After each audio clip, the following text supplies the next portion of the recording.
Well, hello everyone. Welcome back to video number 2, 6 mistakes that parents make. And yes, I'm included in one of those parents that derails sleep training. And the reason I'm going to share the mistakes is because I want you to be successful and not make the same mistakes. All right, guys, here is a picture of me. If we haven't met already, I'm Susie Parker, the certified sleep consultant and founder of Sleep Baby Love. And here is a picture of my beautiful family. I have 2 girls, 6 and 4 at the time of this recording. So I'm excited to share that we look like a happy family because we are today. But let me tell you, I was in your shoes and I failed at sleep training. This is the reason I'm here. This is Mia. She just turned 4 and she is my adorable second daughter. Let me tell you, she gave us a run for the money in the first place, and we had a rough start in the beginning. So she was born with that fear of missing out really early on, just fought sleep left and right. We spent weeks and months just I felt it was like all we tried to do was get her to sleep. And she was an extremely fussy baby. And it was just a really difficult time in general. But I knew, because she had no ability to fall asleep alone, that I had to sleep train her. I knew it kind of early on. I was like, okay, just buying my time to be able to sleep train her. And let me tell you, that worked really well for us. We came through it. She's an amazing sleeper. She's like a rock star, textbook sleeper. So I'm here to show you that it can work. But I know how you are. You're probably like, this will never work for my baby, because I felt the exact same way. So I'm going to talk about the mistakes that parents make. And the first mistake is no plan. What that means is parents just get fed up. Their baby's not sleeping, or maybe it's taking so long, maybe an hour to 2 hours at night, putting them to bed, rocking them to sleep, or maybe they're asleep, you're about to do the transfer, and then what a shocker, your baby wakes up. So one day you just get really frustrated and you say, honey, I'm going to let my baby cry and I'm going to leave the room. Well, guess what happens? You have no plan, so you're not going to be successful, because guess what? You don't know, when do I go back in? Do I not go back in? What do I do for night feedings? Or all these questions, and then you pull the plug on your attempt. And that's not good. So a plan is much more than just saying, hey, honey, let's do this. You have to think about the soothing method that you're going to use, the sleep environment that your baby's going to be in, the nap timing. So naps alone are a huge component of a plan. How many naps will you be taking? When? Where? What happens when your baby short naps? When am I feeding my baby? Am I feeding my baby? How many times am I feeding my baby?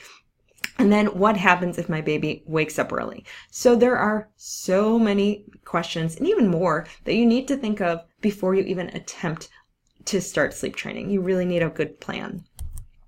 Number 2 mistake, attempting something that is inappropriate. And this is where I made a mistake. So many people try to sleep train early. And what that means is it's sleep training before your baby is biologically ready to learn the skills of falling asleep alone.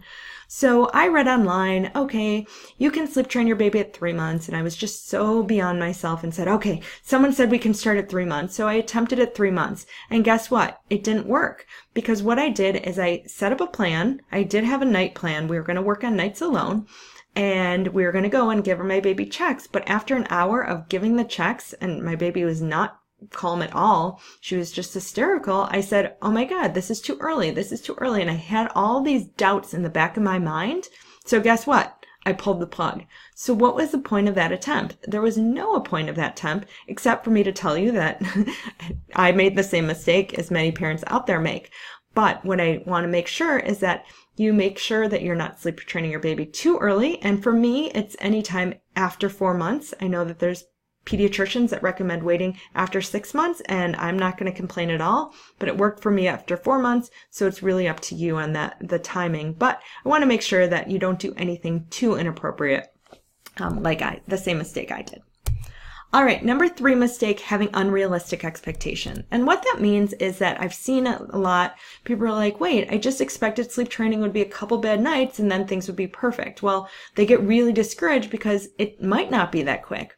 Maybe it would be, but maybe it wouldn't be. Because guess what, guys? Put your earmuffs on, but sometimes naps are a bitch.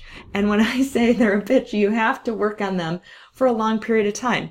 I always say that on week 1, you're going to be in a way better situation than you are today. And at week 2, you're in a better situation of week 1. But every baby is so different. So I really can't put any baby in a box and say, if you do this, this will happen. So I think you just have to realize that you need some expectations and level set your expectations, because on night 2, if things aren't perfect, I don't want you to get discouraged and then again, pull the plug.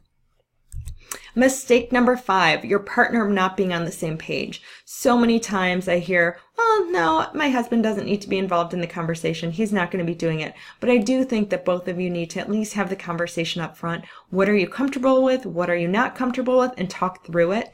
I can tell you that you need to support each other. And if you're not on the same page, one of you will try and go in the room and stop sleep training attempt. And then the other is like ultimately trying to pull themselves out of the room. But you need to be on the same page because you do have to support each other. It's not easy. I don't sugarcoat it at all. You have to be prepared.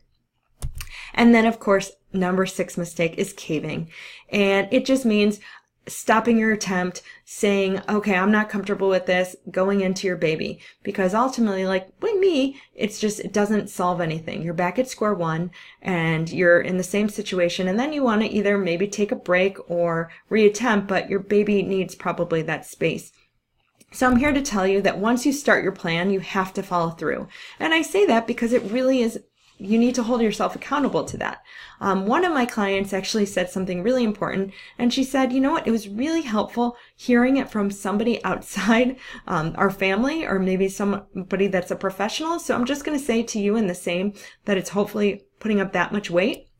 Don't cave. When the going gets tough, just really, really, really try not to cave. And when I say try not to, don't cave. Just try and be successful so you will be successful. All right, guys. I am down with the next steps here. We talked about the mistakes that we made, and I want you to comment below and let me know what mistakes you have made in the past and what you're going to do different this time. If this is your first attempt and you've never made any mistakes, congratulations to you, but make your commitment below. So blank, I'll make it easy. I commit to not blank, insert one of the mistakes. And again, if you've made some mistakes, feel free to type them below. So that was video number 2, and we will be back with the next video to talk about the different soothing techniques that I recommend. So thanks so much for watching. We'll see you back real soon.